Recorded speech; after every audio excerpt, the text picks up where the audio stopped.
Every month, on the first of the month, you send a payment to your landlord. Maybe it's a person you've actually met. Maybe you hand a check to a guy named Dave who owns a couple of houses on your street, and once a year, he comes by to fix the gutter and complain about his back.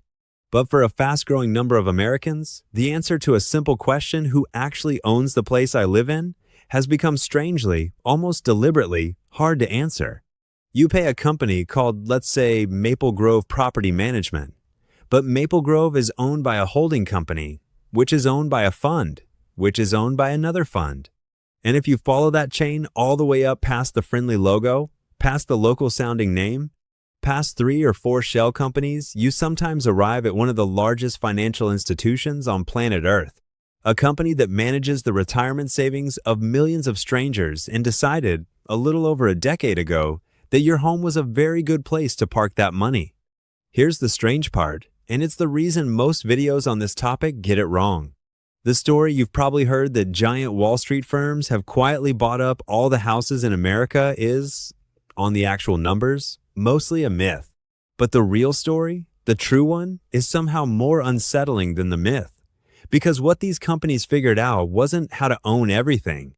It was how to influence the price of everything, including, quite possibly, the exact number printed on the lease you signed this year. So let's follow the money. Let's actually answer the question, who owns your rent? Grab a coffee. This one's a ride.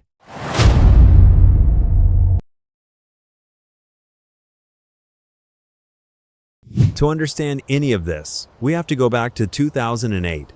The housing market had just detonated. Millions of families were losing their homes to foreclosure.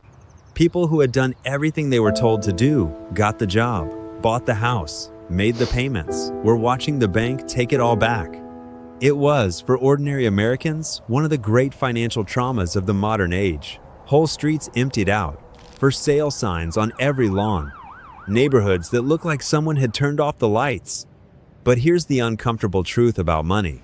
A catastrophe for everyone else looks, to a certain kind of investor, like the opportunity of a lifetime. Where you saw a tragedy, they saw a clearance sale. Because suddenly there were hundreds of thousands of perfectly good, structurally sound, family-sized homes sitting on the market for pennies on the dollar. And a handful of enormous investment firms, the biggest of them being a company called Blackstone, sat down and did the math. And the math was beautiful. If you bought these distressed homes by the thousand, not one at a time like a normal person, but in giant bulk packages, fixed them up just enough, and rented them back out to families who could no longer qualify to buy. You could turn the single worst housing event in living memory into something Wall Street had never had before. A brand new asset class. Houses you don't live in. Houses you own purely as a money machine. Now, you have to understand why this was new, because that's the key to the whole thing. Before 2008, Wall Street basically refused to touch single-family homes.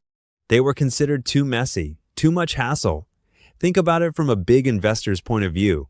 An apartment tower is one building, one roof to fix, one parking lot to plow, one place to send the maintenance crew. But 10,000 individual houses scattered across 30 different cities, each with its own roof and its own leaky faucet and its own lawn? That's a logistical nightmare. No serious institutional money wanted anything to do with it.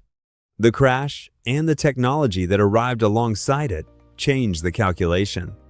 Suddenly, you could buy in bulk cheaply enough and manage remotely with software efficiently enough that the nightmare became profitable. So the firms moved in. They bought up the cheap homes by the tens of thousands. And to manage them all, they created brand new companies with warm, neighborly, deeply reassuring names. The biggest of them is literally called invitation homes. Invitation. Sit with that for a second. Doesn't that sound lovely? Like you're a guest being welcomed in for dinner, rather than a tenant signing a lease with a multi-billion-dollar corporation. The branding is not an accident. Nothing about this is an accident. And here's where I have to stop and be completely honest with you, because this is exactly the point where most videos on this subject start lying to you to make the story scarier than it is. These companies are not secretly buying up all of America. It's just not true. Let's look at the real numbers. There are roughly 14 million single-family rental homes in the United States. And the overwhelming majority of them, somewhere around 3/4, are still owned by regular mom-and-pop landlords, ordinary people. Folks with one rental, two rentals, a small handful they manage on the side, your guy Dave with the bad back. The big institutional players, the ones holding 1,000 homes or more, own only a thin slice of the whole pie. By some careful analyses, these mega owners control somewhere in the range of just 2% of investor-owned single-family homes. 2%. That is not the all-consuming Wall Street monster you've been sold in 100 angry headlines. So now you should be confused. If they own such a tiny fraction, why does any of this matter?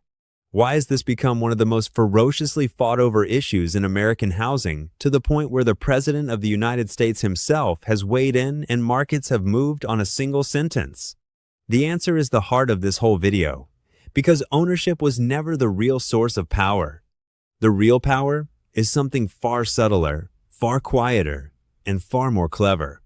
And to see it, we need to talk about a single piece of software that almost nobody outside the real estate industry had ever heard of, until it exploded into one of the biggest antitrust battles in years. Let me introduce you to a company called RealPage. RealPage doesn't own your apartment. It doesn't really own apartments at all. RealPage sells software. And the specific software we care about does one deceptively simple thing. It tells landlords what to charge you. To see why that matters, understand the hardest daily question a big landlord faces. You manage a building with 500 units. Every day you have to answer, what rent do I set on the empty ones? Too high, and the apartment sits vacant for months, earning you zero while you still pay the mortgage. Too low, and you've left real money on the table. For decades, landlords answered that by feel, gut instinct, local knowledge, calling the building down the road, hey, what are you getting for a 2-bedroom these days? Imperfect, human, and crucially competitive, because everyone was guessing a little blind. RealPage offered what sounded like pure progress. Give us your data, they told landlords, occupancy, lease terms, what's renting and what's sitting, and our algorithm will hand you the mathematically optimal price for every unit every day. Honestly, on its face, that sounds great. Airlines price seats this way. Hotels price rooms this way. Why not apartments? Here's the thing that turned a boring software product into a federal case. According to lawsuits from the Department of Justice and a long list of state attorneys general, RealPage's software wasn't just analyzing each landlord's own numbers. The allegation was that it pooled confidential, non-public data from competing landlords. Landlords legally supposed to be competing against each other, and used that shared secret pile to generate the prices it fed back to all of them. Stop and think about what that means, because it's the whole ballgame. Normally, if you and the complex across the street are both fighting to fill units, you keep your business private. And that secrecy is good for you, the renter, because if their building is half empty, they have every reason to quietly drop their price and undercut the competition to win tenants. That race is the exact mechanism that's supposed to keep your rent from spiraling. But prosecutors alleged RealPage quietly switched that mechanism off. Instead of landlords racing each other down to fill units, the software nudged everyone to hold prices up because it could see everyone's hand at once. Why would you slash your rent to compete if a computer is reassuring you your competitor is being told to hold firm too? There's a phrase from these cases that should make your neck hair stand up. Investigators described it as a way to replace old-fashioned, illegal price-fixing landlords meeting in a back room to agree on high rents with something that got a similar result, laundered through an algorithm so no human ever said the quiet part out loud. Critics called it algorithmic collusion, and the scale was staggering. In the DOJ's case, 6 of the country's largest landlords together, managing well over 1 million units across more than 40 states, were accused of using these tools to coordinate. By some figures, RealPage's software touched around 80% of its market. One quiet company, sitting invisibly in the walls of the rental economy, allegedly shaping the price of an astonishing number of American homes. In fairness, RealPage and the landlords fought back hard. They argued the software is legal, that landlords can override its suggestions anytime, and an argument that deserves to be taken seriously that the real reason rents are high isn't any algorithm. It's supply and demand. America is short millions of homes, and when housing runs short, prices rise. Blame the shortage, they said, not the software. Hold on to that argument. It's partly true, and we'll deal with it head on. But the pressure kept building. A bombshell ProPublica investigation cracked the story open in 2022. Tenants sued, state after state piled on, and in late 2025, it all came crashing to a head.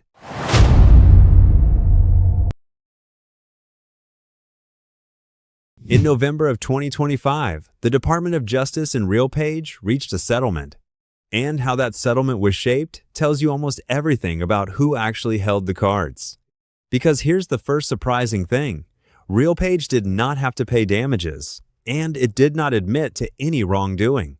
To this day, the company maintains that its software was actually good for renters, that in their telling, it led to lower rents and fewer empty apartments, not higher prices. From their side of the table, they did nothing wrong and helped everyone. But, and this is the tell, this is the part you have to catch, the settlement still forced RealPage to fundamentally change what it does. The company agreed to stop using competitors' secret, non-public data to drive its pricing recommendations. It agreed to remove or redesign the specific features that critics said discouraged landlords from lowering their rents. And a court-appointed monitor was to be installed to make sure the company actually followed through, rather than just promising to behave. So read that back slowly. If the software was as innocent and neutral as the company insisted, if it was nothing more than helpful math, then why would the fix be to stop secretly pooling competitors' confidential data and to stop nudging landlords away from price cuts? You don't agree to stop doing a thing that was never happening. The shape of the cure tells you the shape of the disease. And here's the second thing.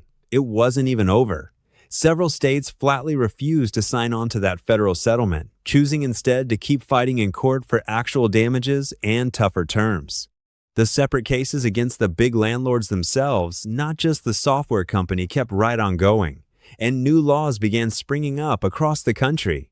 New York, for example, moved to explicitly restrict landlords from using these pricing algorithms to coordinate rents, putting real legal weight behind the very question this video is about.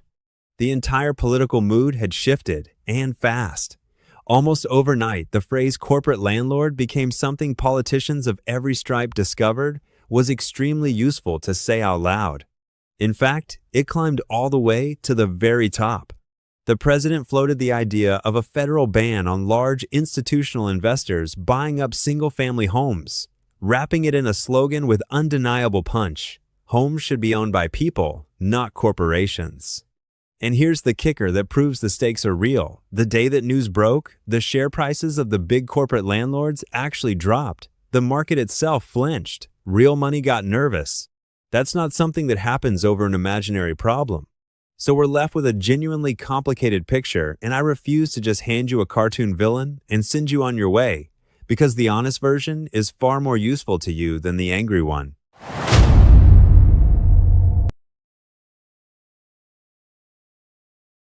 Let's do the real reckoning. Let's hold both truths at once, because they're both true, and that's the whole point.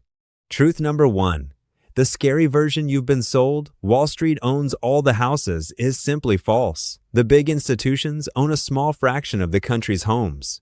And here's the proof that supply is the deeper villain. If every single institutional investor magically vanished tomorrow, America would still be in a brutal housing crisis. Why? Because the root problem is real, and it's boring, and it's been building for decades. We have simply not built enough homes. By various estimates, the country is short somewhere between 2 and 4 million of them. And it works exactly the way your intuition says it does.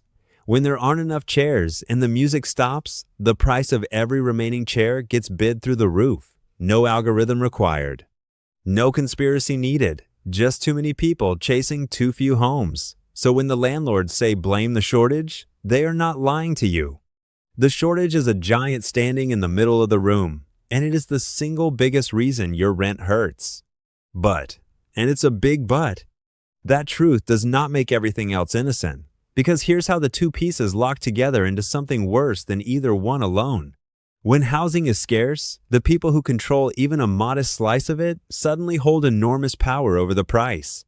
In a desperate, tight market, you don't need to own every home to push rents upward. You just need enough coordination, enough shared information, enough quiet pressure, all pushing in the same direction to switch off the competition that would otherwise have protected renters.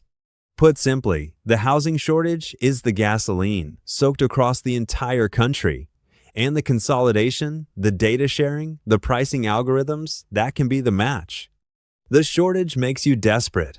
The coordination makes sure that desperation gets fully monetized, with no merciful price war to bail you out. And the true genius of the whole system, the reason it ran for years before most people noticed, is how invisible it is. There's no mustache-twirling bad guy in a top hat. Instead, there's a property management company with a warm, friendly name. There's a piece of boring optimization software humming away in the background.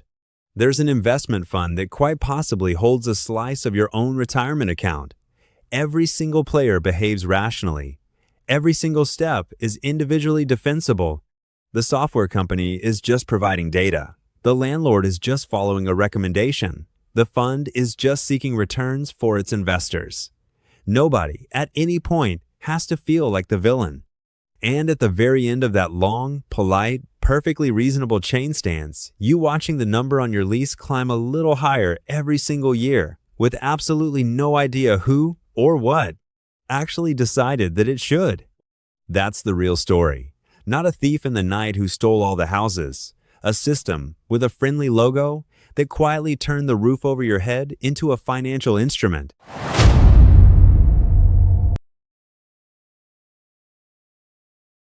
So what on earth do you do with all of this? Because I don't want to just leave you angry and powerless. Anger without a next step is just stress. Let's turn it into something. First, and don't underestimate this, simply knowing changes the entire interaction. The next time your rent jumps and the leasing office gives you that practiced little shrug and says sorry, it's just the market. You now understand that the market might literally be a piece of software pooling secret data from your landlord's so-called competitors. You are allowed to ask who actually owns your building. You can dig through the chain of management companies and holding companies. You can find out whether your landlord uses revenue management pricing software. And in a growing number of states, thanks directly to these cases, that question now has real legal teeth behind it. An informed tenant is a much harder tenant to quietly squeeze. Second, and I think this is the genuinely hopeful part, this is one of those rare modern problems where ordinary people pushing back actually worked. Think about the chain of events. A journalism investigation dragged the thing into the light. Furious renters filed lawsuits. State attorneys general took up the fight. New laws got written. And together, not any one of them alone, but all of them stacked up, they forced one of the most powerful quiet systems in American housing to change how it operates. The entire reason you even know the name RealPage today is that people refuse to accept it's just the market as an answer. That should tell you something about what pressure can still do. And third, the real, lasting fix is the deeply unglamorous one that nobody can sell you in an app. Build more homes, because as long as there is a genuine shortage, there will always be someone, somewhere, with a clever algorithm and a warm, friendly name, quietly working out how to convert your basic human need for a roof over your head into another line on someone else's quarterly earnings report. Scarcity is the thing that hands them the power. Abundance is the only thing that takes it away. So here's where we land. You send that payment on the first of every single month. You always have, you probably always will. But now you know that it might be traveling a great deal further and passing through a great many more hands than you ever once imagined. Through the friendly name management company, up through the holding company, into the fund, and maybe, at the very top, into one of the largest financial institutions on earth. The very least they can do, the least we should all demand, is the right to know whose pocket it finally lands in. Because it's your home, you should at least know who you're really living with.